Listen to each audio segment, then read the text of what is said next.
Evolucare a développé un nouveau projet social et sociétal qui s'appelle le Pacte for All. Il a pour objectif de soutenir une cause et une association dans le monde de la santé. Donc, nous avons le plaisir d'accueillir le professeur Olivier Clarisse. Bonjour, vous êtes chef de service en néonat à l'hôpital de la Croix-Rousse et donc vous venez nous rejoindre pour parler donc, de l'association Dr Clown que nous avons décidé de soutenir en 2024. En tant que professionnel de santé, donc, vous allez nous éclairer sur les bienfaits qu'apportent les clowns hospitaliers auprès des jeunes patients. Donc tout d'abord, vous travaillez avec l'association depuis plus de 20 ans, vous êtes partenaire et vous êtes vice-président depuis quelques années de cette même association. Donc est-ce que vous pouvez nous présenter brièvement l'association, le nombre de bénévoles, le nombre de clowns, etc.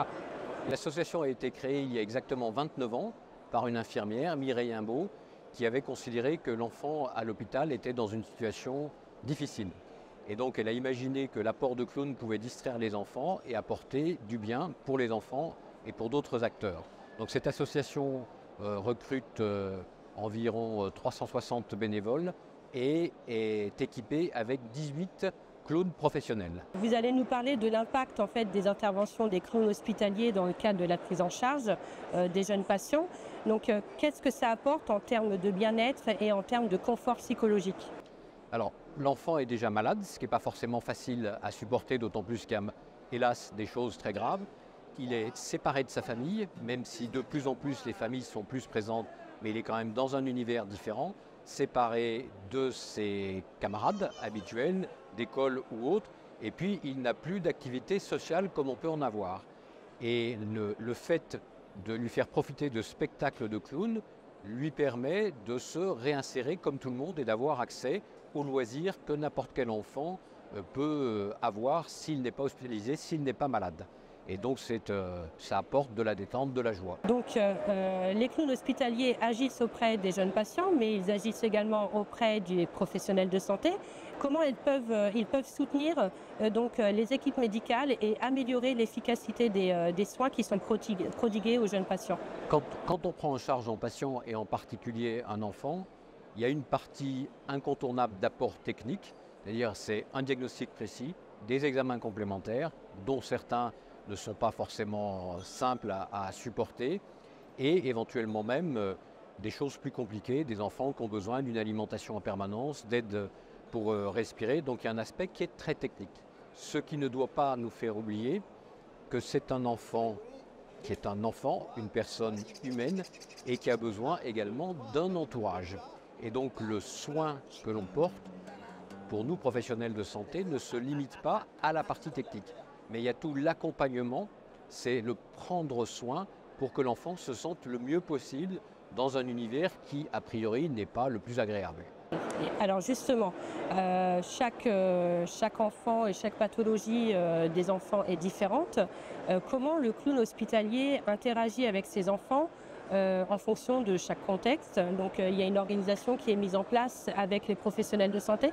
Absolument, et ça c'est très important. Il y a une préparation à la prestation que les clowns vont effectuer. Ils travaillent toujours par pair pour pouvoir se relayer en cas de difficulté. Ça c'est le point numéro 1.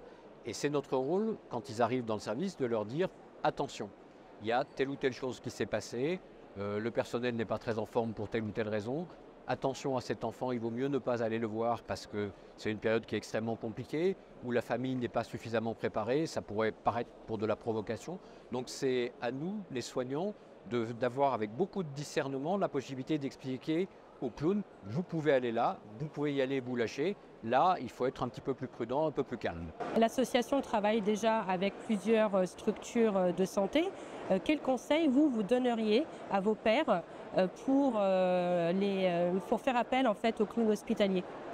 Alors, étant dans un service de réanimation, donc a priori particulièrement technique, organisé et tout, et bénéficiant des prestations de Dr Clown depuis plus de 20 ans, je peux formellement dire que c'est un plus pour les enfants, pour les familles, pour le personnel et que c'est compatible avec n'importe quel type de service en prenant les précautions dont on vient de parler. Donc je ne peux que conseiller à mes confrères d'accepter de tenter le coup et après d'y mettre leur propre organisation. Oui, il faut en faire bénéficier le plus d'enfants. Sachant que la prestation en plus est gratuite. Sachant que la prestation est totalement gratuite. D'accord. Grâce au soutien.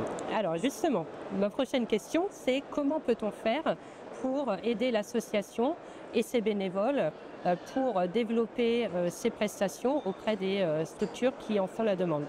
Alors, les retours que nous en avons des familles, des soignants et même des enfants pour ceux qui peuvent s'exprimer, nous incitent à poursuivre dans cette activité. Donc c'est clair, il y a un plus indispensable. Plus l'association sera connue, plus on convaincra des collègues réticents à accepter les prestations, et plus on sera capable de faire des prestations. Les prestations, elles ont un coût, puisque c'est gratuit pour l'hôpital et les familles, et donc on a besoin de soutien, on a besoin de partenaires qui nous aident à diffuser les informations sur l'association, et bien évidemment à collecter des fonds qui servent à pouvoir augmenter le nombre de prestations et éventuellement recruter plus de professionnels pour faire face aux prestations.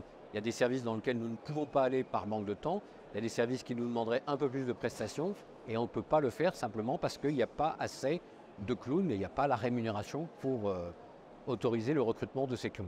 Alors justement, ces financements ne servent pas qu'à ça, ils servent également à former ces clowns puisque ce sont des artistes à la base que vous recrutez. Et donc comment se passe en fait l'intégration d'un clown hospitalier? Comment vous le formez à intervenir dans une structure de santé? Alors il y a un recrutement qui se fait avec plusieurs personnes, dont un clown qui est un petit peu le responsable des équipes, qui connaît la profession et donc qui est capable de voir dans l'artiste qui se présente si son profil correspond à ce que l'on attend. Puis après il y a un temps de formation. D'une façon générale, c'est comment effectue-t-on ces prestations dans un lieu inhabituel et une formation complémentaire pour certains types de services. Vous avez des services de pédiatrie générale où certes il y a des enfants malades, mais ce n'est pas des choses forcément très aiguës, très compliquées. Mais quand on rentre dans des secteurs protégés, je pense aux enfants atteints de cancer ou dans les services de réanimation, là il faut un petit peu plus de doigté. Les clowns vont être confrontés à avoir des choses qui peuvent être aussi pour eux difficiles. Ils doivent être préparés à cela et certains ne pourront pas y faire face, ce qui est tout à fait légitime. Et donc il ne faut pas les exposer et les mettre en danger et personnellement et professionnellement. Donc oui, il y a un temps de formation qui est important.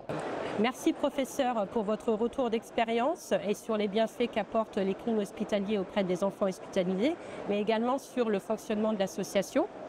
Donc, pour en savoir plus sur le fonctionnement de l'association, on vous donne rendez-vous sur leur site web.